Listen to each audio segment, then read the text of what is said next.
Okay, grade 8s, you guys are watching this explanation video if you did not understand page 71 to 72.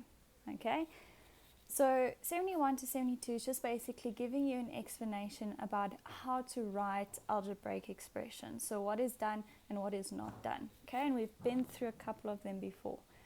Now, if someone says sum of, okay, this means you add. So if I go sum of 4 and 5, then I know I have to add 4 and 5, which gives me 9. Okay, so if they ask me the difference, okay, between 5 and 4, that means I have to minus. So I have to find what is the difference between 5 and 4. So 5 minus 4 is equal to 1. So if I look at a timeline and I've got 0, 4, 5, the difference between 4 and 5 was 1 unit. Okay, so you had to minus 5 and 4 to get 1. Now if I ask the product of 5 and 4, that means I need to multiply. So product means multiply. So 5 times 4, which gives me 20. Okay, then the last one, if I want the quotient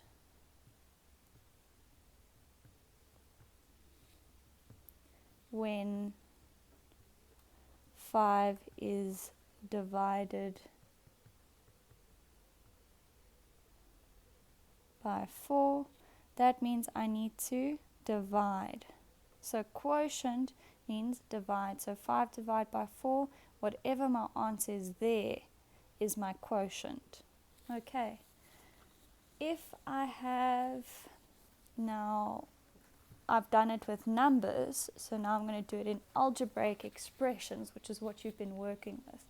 So if I say, what is the sum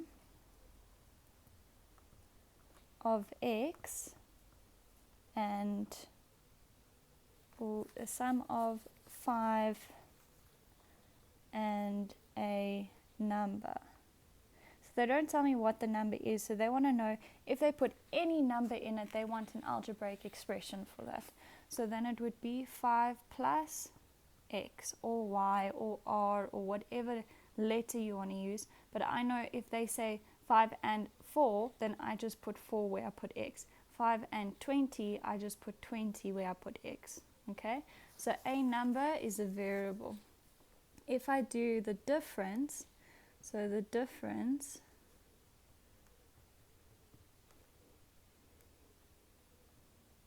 between 5 and a number, okay, I want to know whichever number is on the timeline, what is the difference between 5 and that number? So I say 5, because it's difference, I minus x. So if I say what is the difference between 5 and 20, I'll just have to put 20 where I've put x now. Okay, so a number is a variable, it's unknown. So if I say the product of 5 and a number, okay, what's my keyword is product. Product means multiply. So I've got 5 and a number, so 5 times a number. So 5 times x, 5 times y, so that if I put in a number here, I'll be able to get an answer. So I can put in, if it's 5 and 50, where I put x, I'll just put in 50. Okay? And the same with quotient. Now I'm looking at page 72 and I'm going to go through those notes that they made there. So these notes are just basically telling you what are the rules for writing algebraic expressions, because there's different ways we're going to start writing equations to make it easier for ourselves and to make it universal, so that anyone that looks at it will know what we're speaking about. So you can't just write it in your own way, because then other people don't understand what you're saying. So it's good to learn now how to write in algebraic expression. Okay, so the first point, it just says when dividing numbers, we know we cannot divide by 0. Okay, and they say if you've got 5 divided by x, so 5 divided by a number, x cannot be 0. Okay, so a lot of the equations or questions you'll see, sometimes it puts a restriction. Now this restriction means that there's something put in place to say if you get the answer is equal to 0, this isn't true. So 5 cannot equal to 0 because then it would be undefined. Okay, so sometimes you'll see next to a question there are restrictions, so take note of those restrictions if you ever come across it. Now number 2 basically says if we've got 4 plus 4 plus 4 plus 4 plus 4, okay, 4 happened 5 times, and we used to now say 5 times 4 because 4 happened 5 times. Okay, now the same with if we've got x plus x plus x plus x plus x. We are not going to write this like this anymore. So now we say 5 times x because x happened 5 times. Now also with algebraic form, we don't write the multiplication sign anymore. So now it's just 5x, and you guys should know that this just means 5 times x. So 5 apples, 5 oranges. Okay. Now number 3. Okay, number 3. Okay, is basically moving on from number 2 where they've got some examples. So if we've got 6 times y, we don't write this times anymore. So if you just erase it, this becomes 6y, and we write it like that.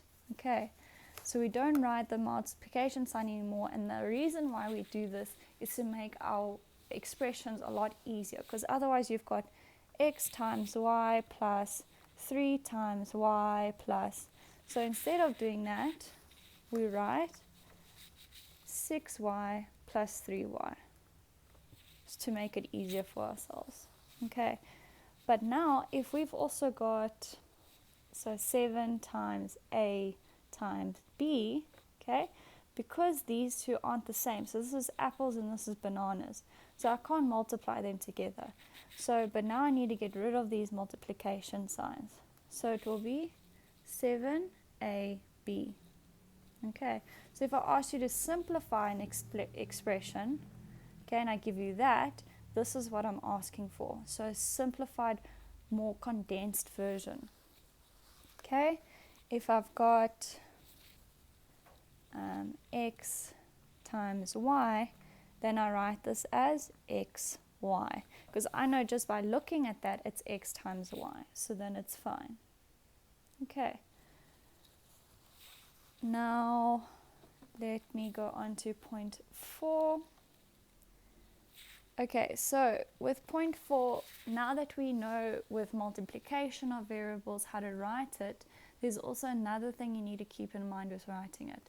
If we've got a times a times a, okay, we would write it as 3a. Now there's a reason why we don't write it a3, okay, because like I said, universally people need to know what you're saying. So we've decided universally that you have to write the number and then the variable. Okay, so if I've got, for instance,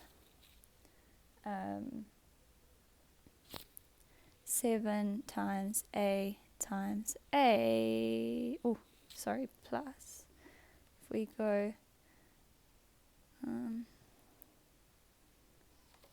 7a plus a, okay, then it will be 7, this was a bad example, we're not there yet. If I've got, for instance, a plus a plus a plus a, so that's a happened 4 times, so I write 4 first and then a. I don't write a4. Okay. Then also when we've got, for instance, A times B, okay, we write it as A, B, so going with the alphabet. So if I've got R times A, I need to write it A, R to go with the alphabet. So if you want to do one, what is B times Y? Okay, going with the alphabet, it will be BY. Okay, so go with the alphabet. Then 0.5, which I'm sure a lot of you have realized now, is if we've got 1 times x, okay, now you would write it 1x. But with 1, because 1 times anything is itself, okay, so 1 times 7 is 7, 1 times 20 is 20. So we can just write it x, because whatever this number is, 1 times that itself will still be itself. So 1 times 50 is just 50. So I can just write it as x and know that there's a times 1 in front of it. Okay, so if I've got, for instance, 1 times y, I would just write it as y. So I would just take away this 1. Okay, so in an equation, if you've looked at an equation, you've got 5y plus x. Okay, I know before this x there is a 1. Okay, but I didn't write it like that because for universal algebraic expressions we just write itself. Okay, then I want to go through some examples. So example 1, okay, if I say let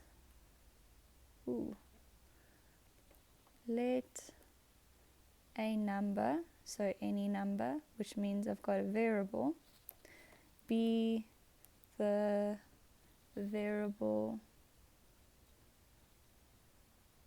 x, and then write down an expression. Okay, so they want an algebraic expression for 7 more than a number. Okay, so looking at this expression, I know I'm going to add 7 to a number. Now they want a number to be x. So I know I have to take x and I have to add 7. So if I have to write it as an algebraic form, this is what I would write it as. If I do